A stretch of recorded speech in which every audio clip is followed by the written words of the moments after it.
You know to come up, stack, get right, put the gun up, laugh, get nice, split the blunt up. E for One podcast, you already know the deal. You already know how we get down. This is the ranking of AZ's top 10 albums. I'm not talking about mixtapes, because AZ has came out with a few mixtapes, you know, and a few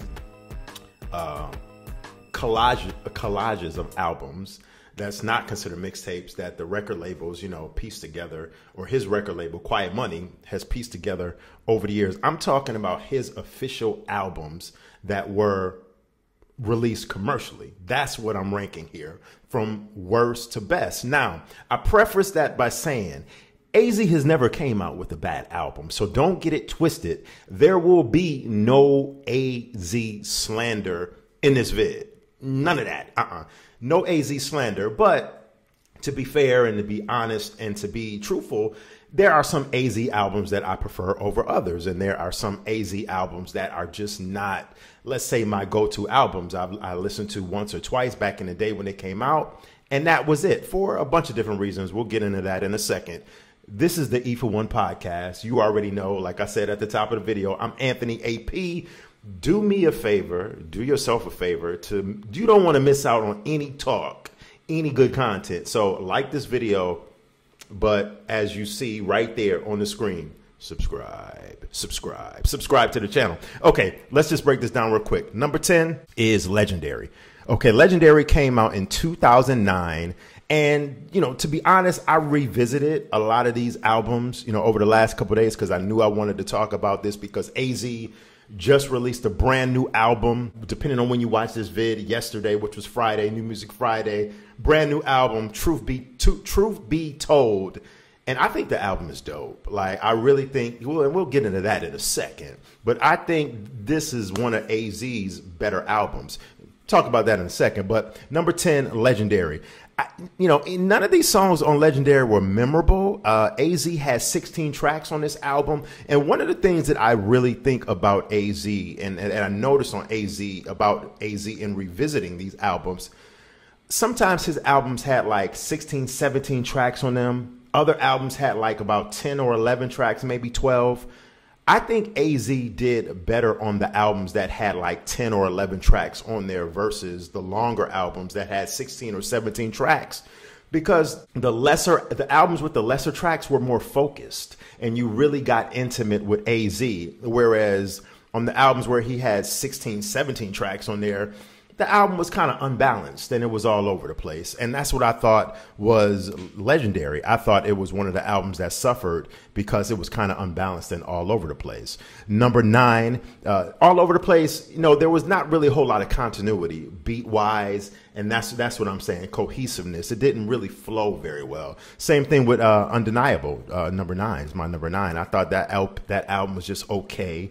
You know, nothing too crazy. The Format, number 8. Now, the Format did have a standout track on there, and that was, he had MOP on this album. He had Little Brother, some kind of unorthodox collaborations on this album, Little Brother, MOP.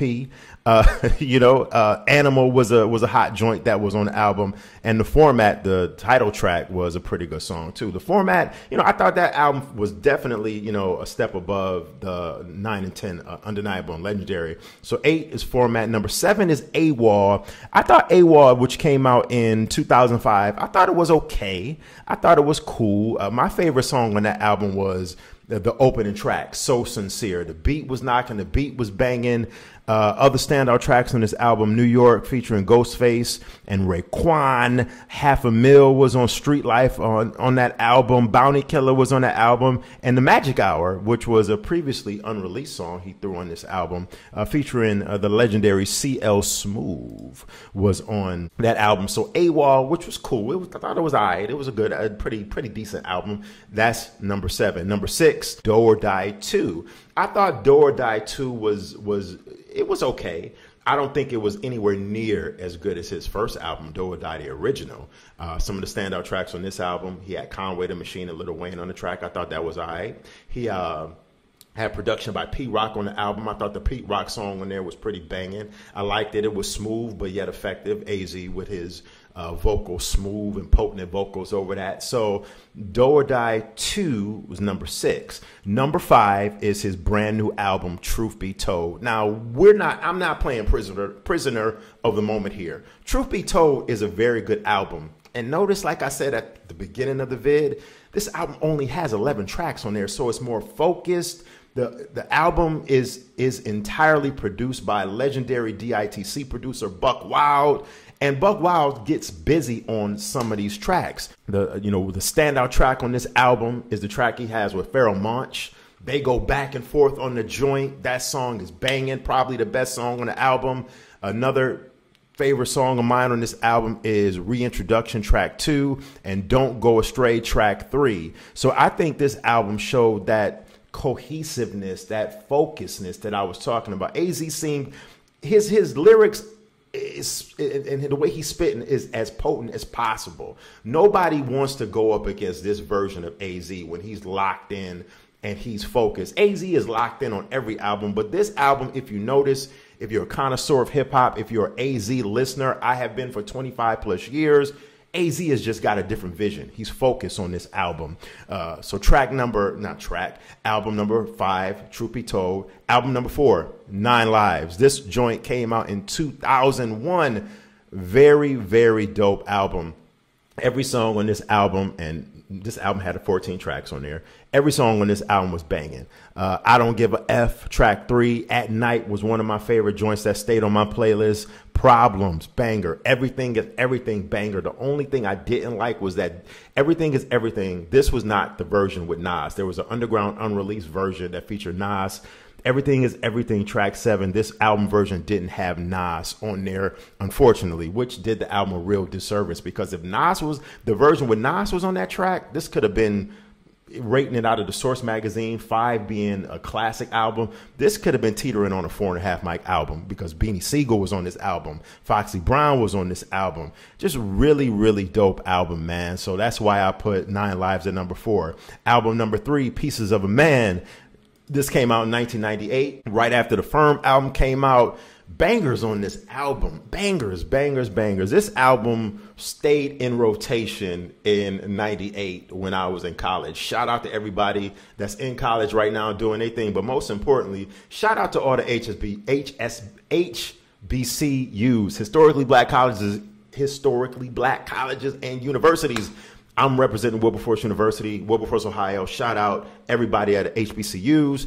This album stayed in rotation with me and the crew, with us taking road trips, banging this album. I know this album back to back. How You Living featuring Nas, classic. What's the Deal? It was all right, nice little female joint, but it was nothing special. Just Because. Brent, the first track, New Life, I'm Known. This album, very good album. This album had heavy production by the Track Masters on that album. Number 2, his debut album, 1995, Do or Die. A lot of you might be like, yo, you bugging. This is AZ's best album. I can't argue with you, because this is an incredible album from beginning to end. Album has 11 tracks on there. We're not including the Sugar Hill remix. Very focused album. This album came out in a classic time in hip hop, 1995. I vividly remember when this album came out. Ho Happy Jackie, anthem. Rather Unique, produced by Pete Rock, anthem. Gimme Yours featuring Nas, anthem. The remix was very dope too. Nas was not on the Eric Sermon produced remix, but that Eric Sermon produced remix was very, very funky.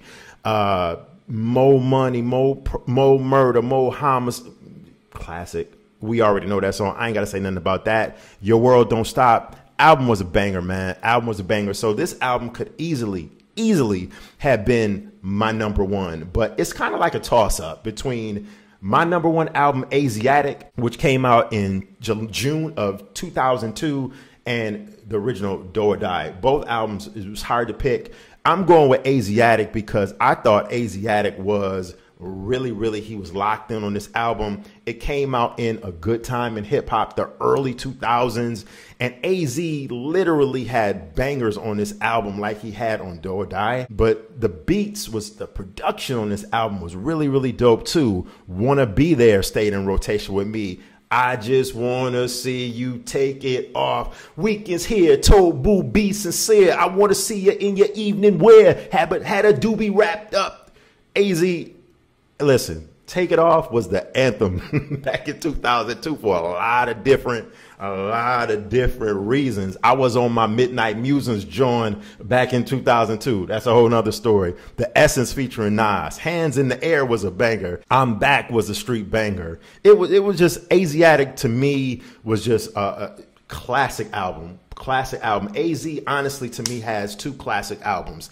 Asiatic and the original Do or Die. Let me know in the comment section what you think. There's going to be a lot of different opinions, but I'm here to listen to the crowd, to the public. I'm here to move the crowd. I want to hear what y'all got to say. Thank you for watching. Make sure you subscribe. E for One Podcast, AP. Until next time, peace.